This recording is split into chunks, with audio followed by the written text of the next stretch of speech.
Again, storytelling will never die. They've been doing it since the old days when they were sitting by a fire. You've been gone for a year. What have you been up to? The problem with TikTok in short form is it's kind of like skewed our perspective. What was the most difficult challenge that you had to encounter? I think it's when Will had cancer.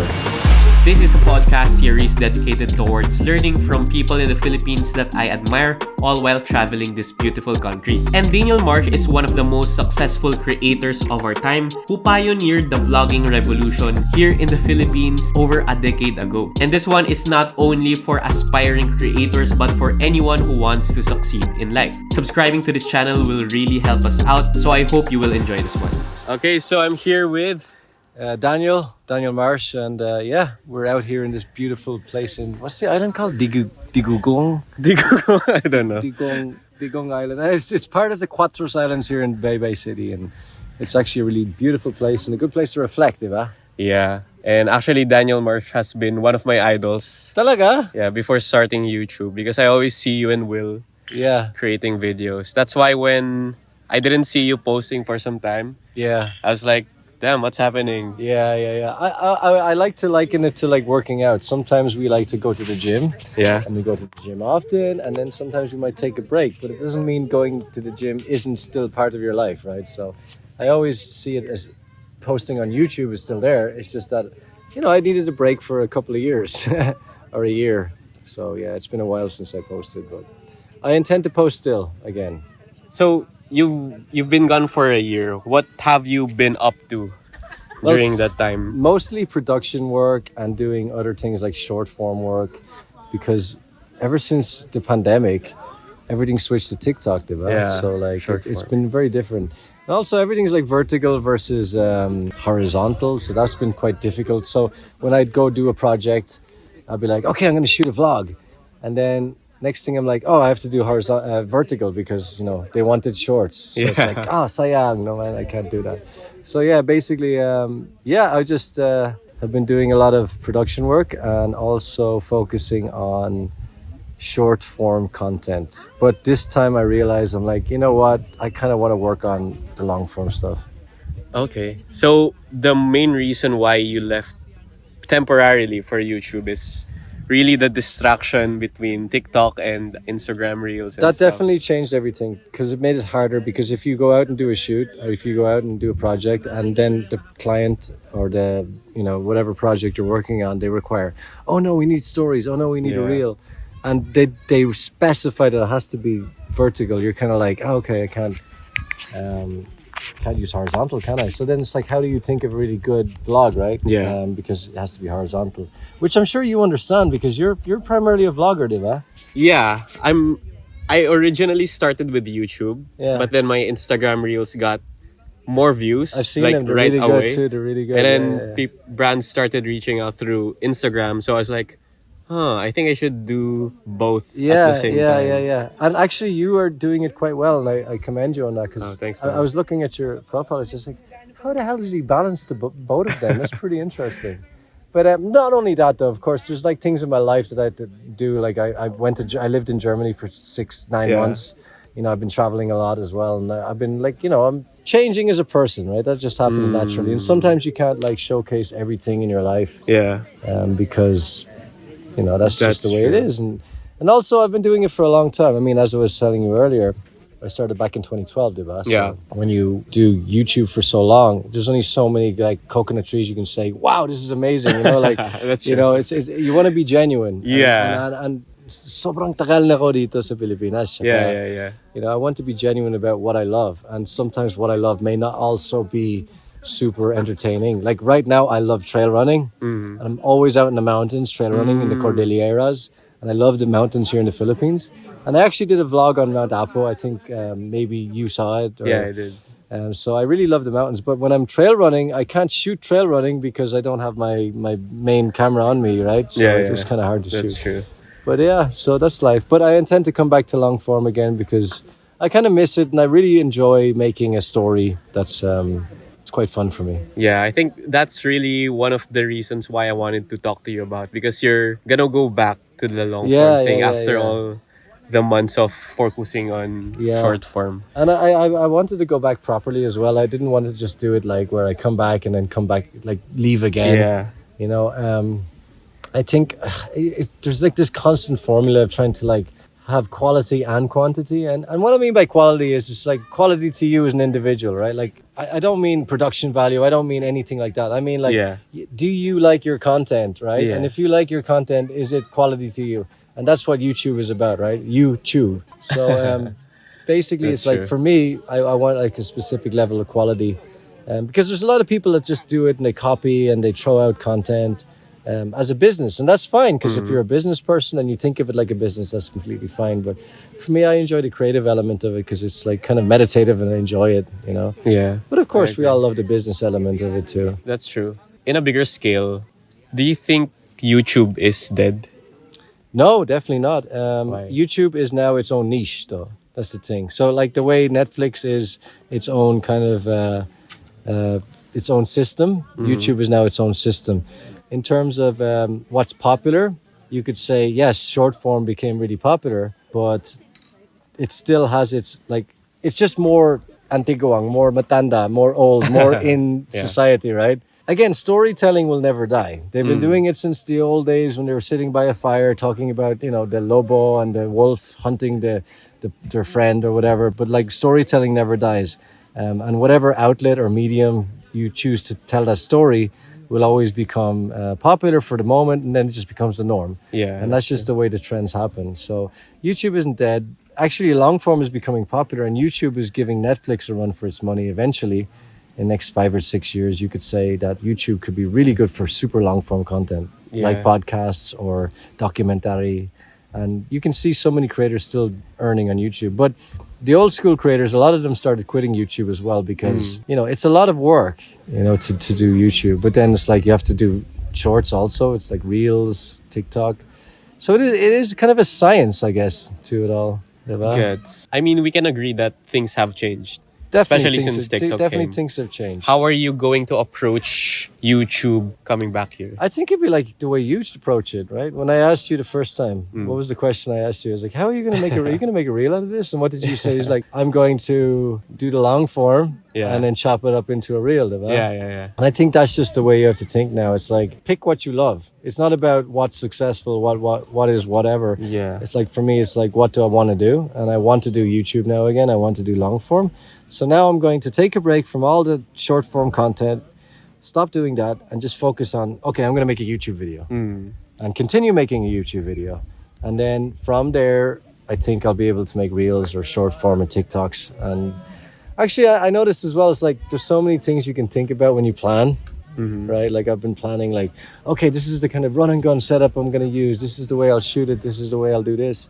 And then when you're actually out in the field doing shooting, you start like making mistakes, and then you kind of fix your process. Yeah. You cannot plan it. You have to go out and do it.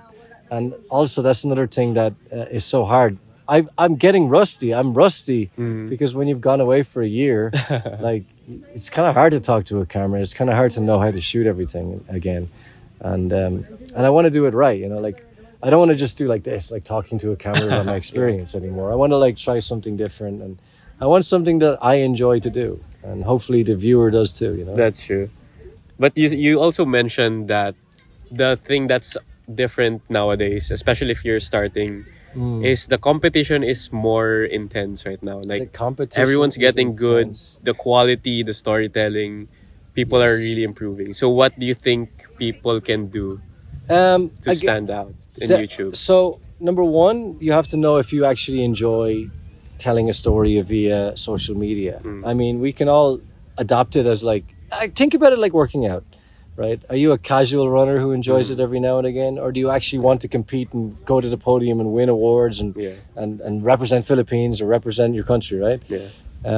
It depends on what level of achievement you want to do regarding your content. But also it's a creative endeavor too. So there's that parallel kind of story to it too. So it's like if you want to share your story in a specific way, just do it the best way you can. Again, in a competitive environment though, you do have to outwork your competition. And you have to be very smart with SEO. Like thumbnail, title, hooks. That's true. There's still elements of like the the search engine optimization that you got to apply.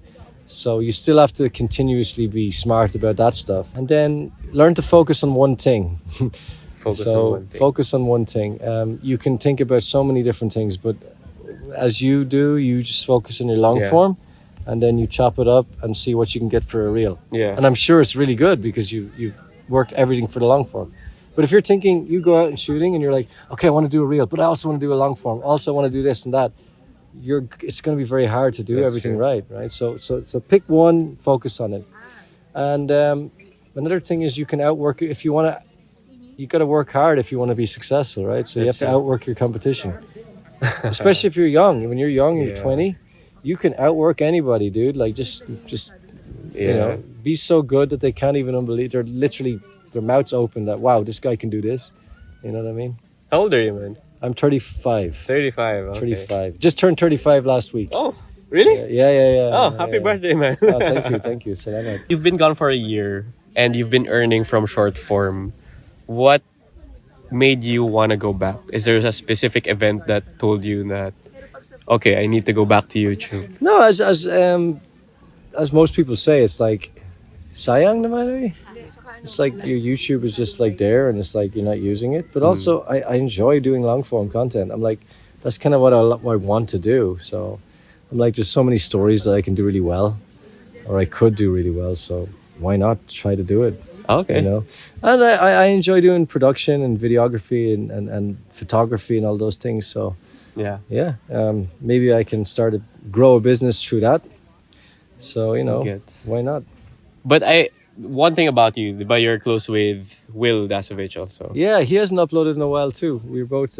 Yeah, it kind of happens. So why are you? Bakit sabay kayo? Like, is there some? What's a sabay? Like, why did you do it Sabaw. almost like at the same time? And you also mentioned that you think will start going back to YouTube as well. Is there something happening in the like content creation scene that you guys are seeing right now? It's interesting because actually, as you say that's a good question. You're noticing a lot of people trying to want to go back to YouTube that were off YouTube for a while. Yeah. I think it's just that the trend of TikTok and short form was kind of popular for a while.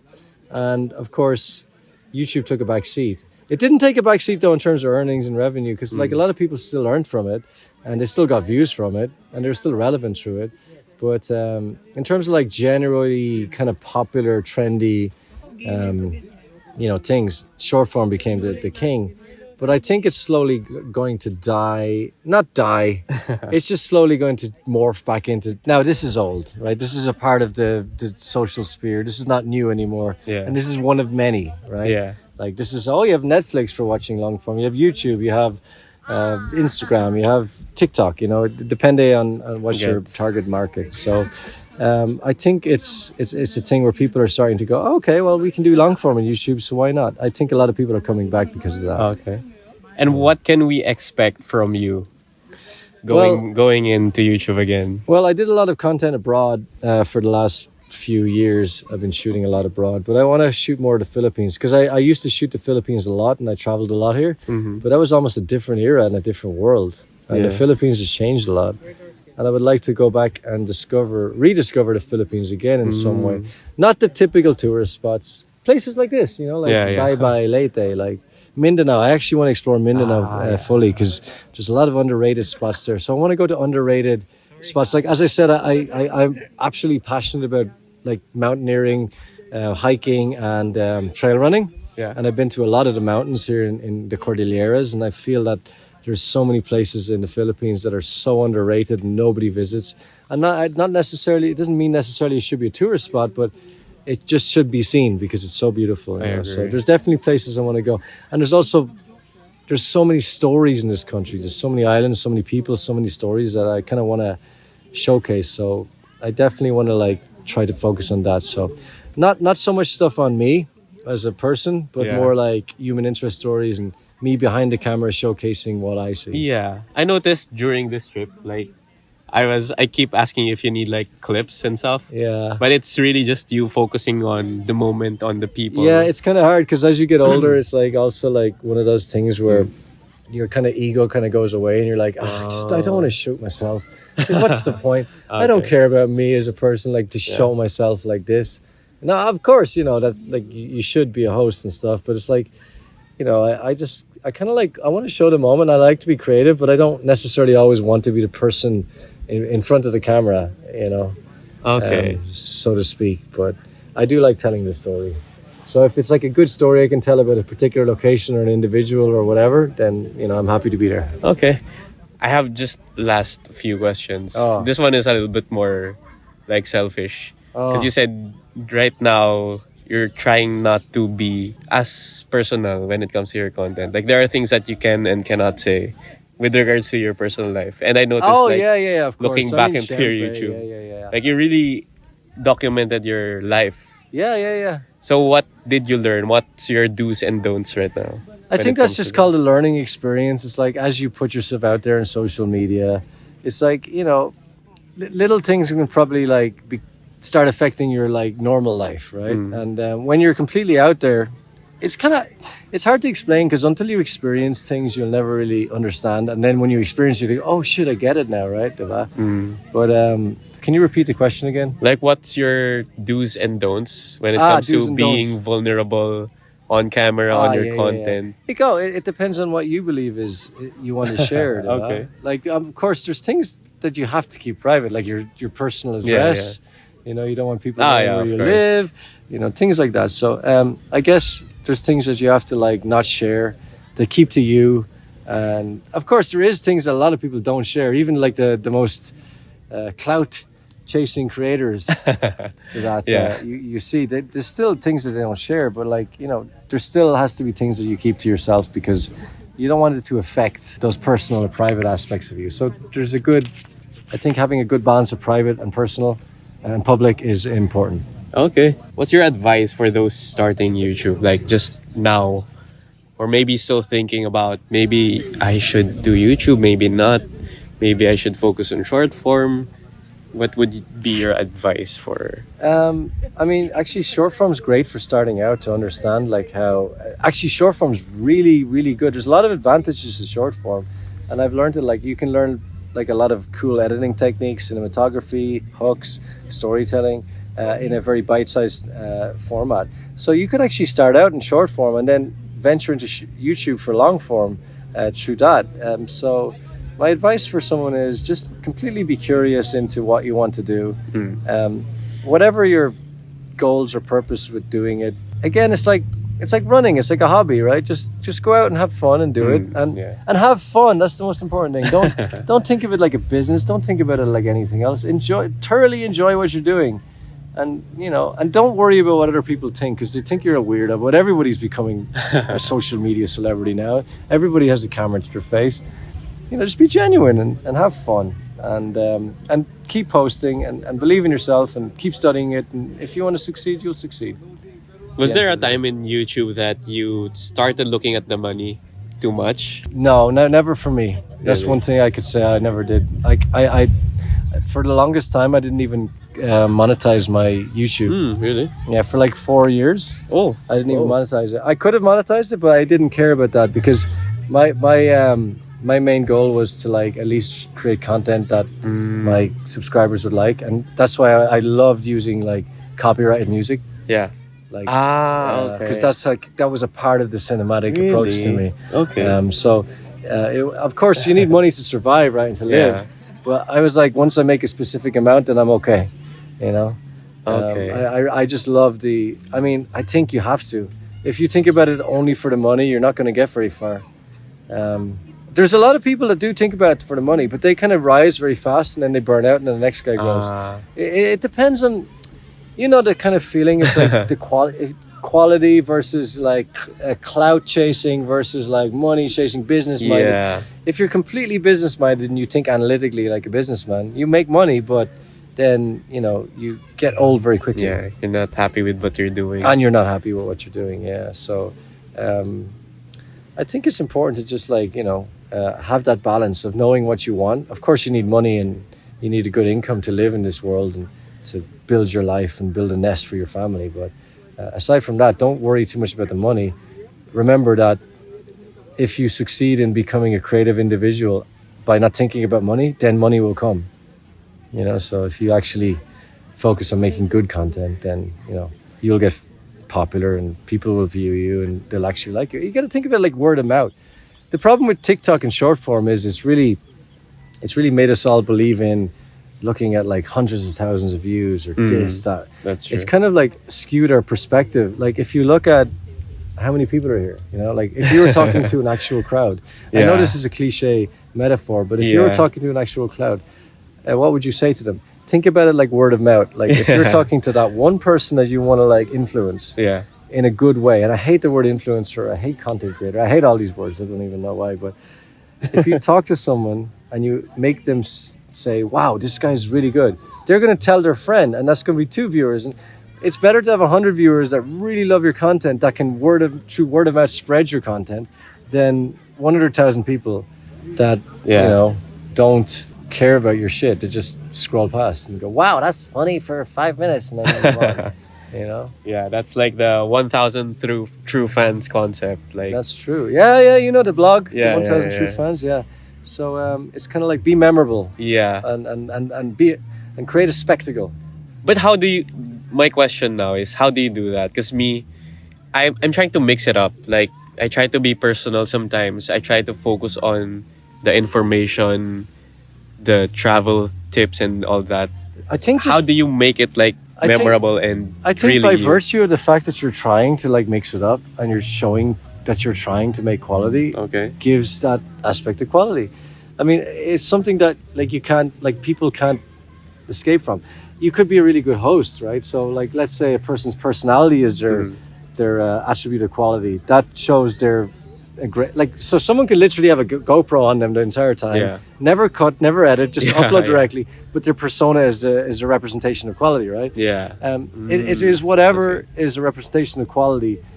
So for example, for you, you're constantly trying, you're thinking, you're constantly doing, you're mixing up different things, and that in itself is a representation of your quality, because you're constantly evolving. Right? How long have you been doing YouTube for? 2 years? 2 years in the travel niche. I used to do it for a different niche, for a different company. What was the niche? It was personal finance. Oh, okay. So it's a very different industry. Yeah, I was teaching people how to invest, how to save money. That's smart though. That's actually very good, because you help a lot of people. There's a really good YouTuber that does personal finance, Boogie something. Sorry? Have you watched him? Boogie something, but he teaches personal finance to people. Okay. Really good content. He's an example of someone, if you look at the personal finance industry, you think that can't go viral. Yeah. This guy made it viral by thinking outside the box. Okay. Yeah. We'll show that whoever that guy is. Yeah. Boogie Mighty or something like that. But anyway, as I said, as long as you offer value, you try to show that you're giving your best. People can sense your genuine authenticity, but I don't know what the fucking word is, but you know what I mean. And then and then there's also a little bit of thinking outside the box. You still have to think about SEO, you still have to think about thumbnail, title, and the hooks and the things that get people to go to your site initially. You just got to keep doing it, and you'll keep growing, and you have grown. Thanks, man. Dude, no worries, man.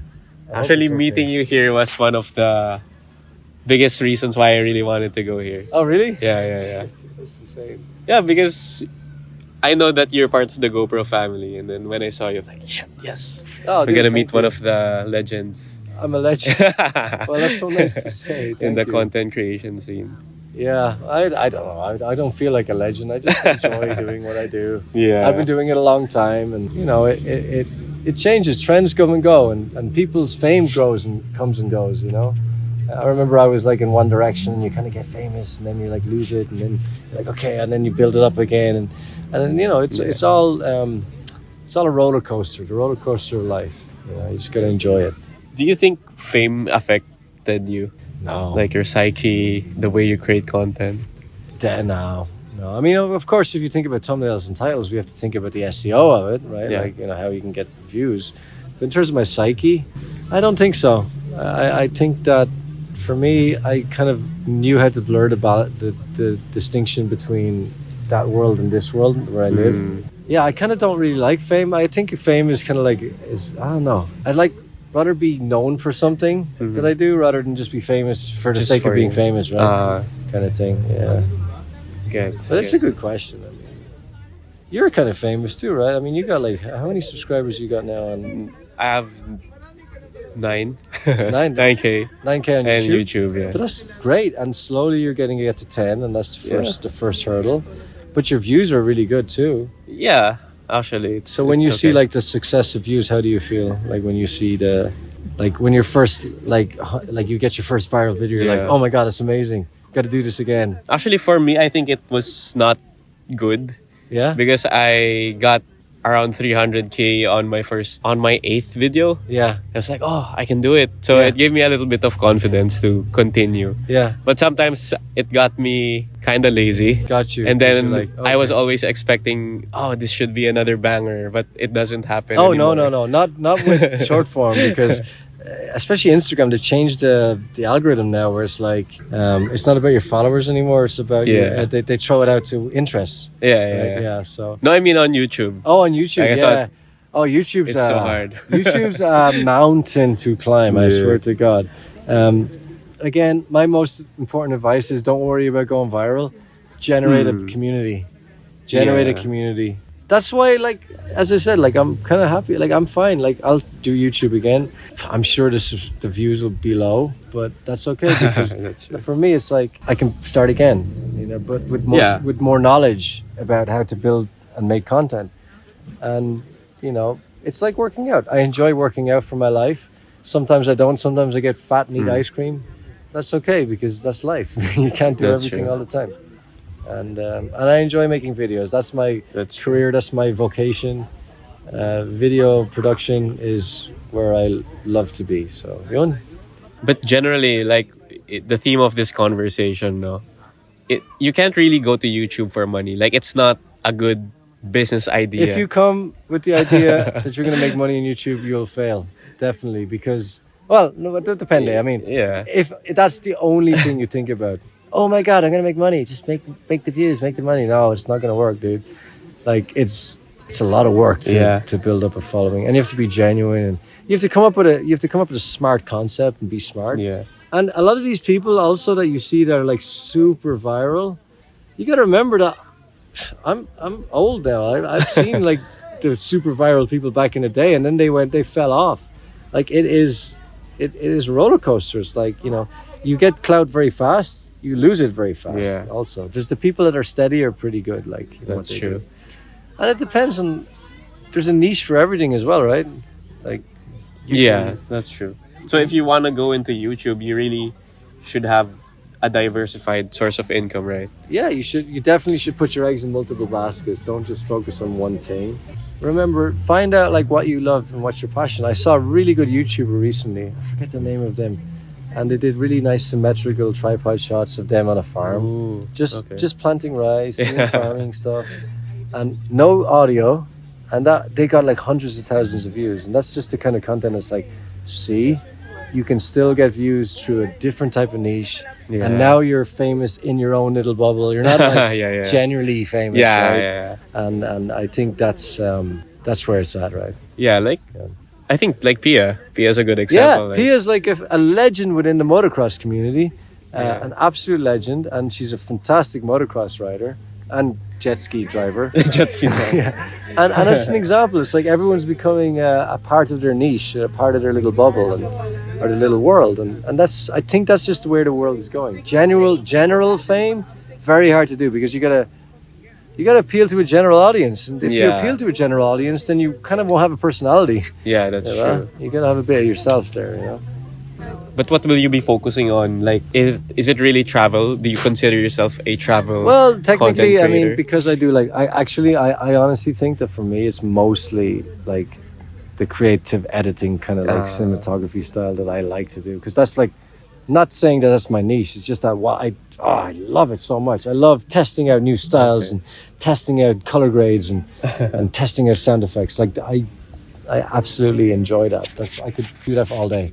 So I think that's kind of like your niche deviates to what you naturally love, right? But of course, I love living in the Philippines. You know, I love traveling across this country and meeting interesting people. So I guess I'm kind of a lifestyle vlogger who has, you know, a lot of cinematography and editing in there, and also, you know, I travel and I see a lot of people. You know, I mean, the daily vlog isn't dead. It's just going to your coffee shop and having a coffee and then going back home is dead. But like Yeah. actually making something that's relatable to an audience and just the story is not dead. That's true. You know.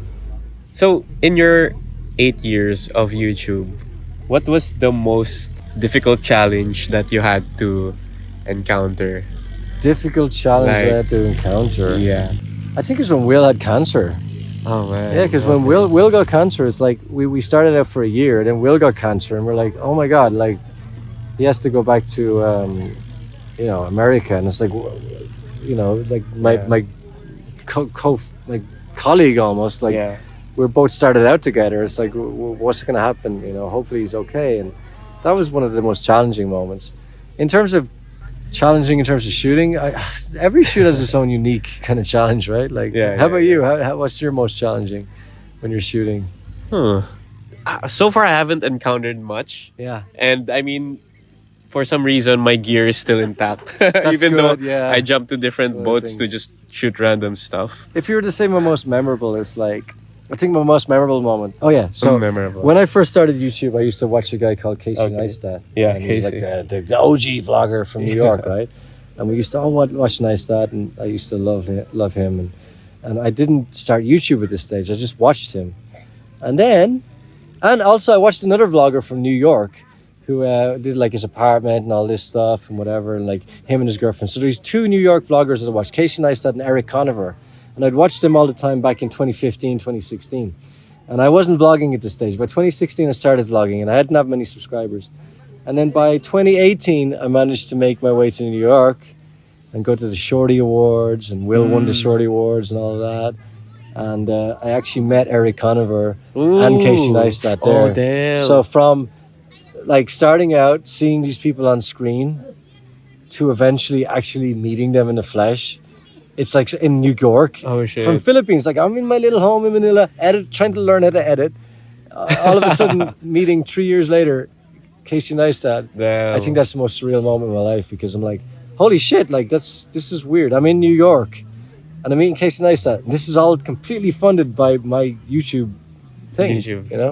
So that was kind of surreal. Oh man, that's cool. Yeah, and it's kind of inspiring, because it's like you think to yourself, you're like, there is a way forward. Did you have a conversation with Casey? I was shy. I talked to him. I kind of greeted him a little bit, and then I ran away because I was too shy. I was a fanboy. But I talked to Eric and talked to a lot of other YouTubers. I met the hot spicy wing people. What's it called? They interview the celebrities, the spicy wing people. Not sure what that is. Oh, I don't know. And then I met the kid who did the dance, that weird dance, the backpack thing. Yeah, cool. So that was cool. So what are you looking forward to right now? Like, just in life in general. Doesn't have to be YouTube. In life in general, I don't know. It's kind of hard because I don't know. Like I guess when your parents get older, that's the hardest part, right? Like as you see your parents age, it's kind of like the sad thing about it. But aside from that, everything's great and I love it. And the best thing I'm looking forward to, I don't know really. I'm kind of happy with my life right now. Are you looking to spend more time with your parents, since you mentioned that I spend a lot of time with my dad actually. I go to Cebu every like 2 months to visit him, and I stay in Cebu. But you can never spend enough time with them. But then it's one of those things where you spend time with them and you're like, oh God, I want to go. You know what I mean? That's true. That's the thing about, you're like a child again. Like, oh. But I don't know. I just enjoy life. I just be happy. I'm happy now, and I think I'll be happy in the future. And I'm just happy, and I enjoy the life that I've created right now, and I'm stable, and I've got good people around me. I got a good relationship, and that's okay. That's life. Good. Life is good. I think that's a great podcast for really what you're trying to do now. Do you have any final words for whoever might be watching or listening? Well, if you want to create something, or you want to do YouTube, well, just go out and do it, and have fun doing it, and don't take it too seriously initially, because you'll get better and you'll pick it up along the way. Atomic Habits, right? If you ever read a book, Atomic Habits, it's all Atomic Habits. And in general, just like life's too short to be sad or worried or stressed, and there's a lot of negative shit out there on the internet, and there's so much like misinformation and so much negativity in the world and social media these days, and just have fun. Don't worry about it. Life is good. be focused, be positive, trust the process, focus on your goals, and you'll be okay. That's it. Don't worry about all the bullshit people tell you. All right. I Yeah, think man. that's a wrap. Thanks, man. Salamat. Thanks. Salamat. Bye. Thank you, dude. Thank you so much, man.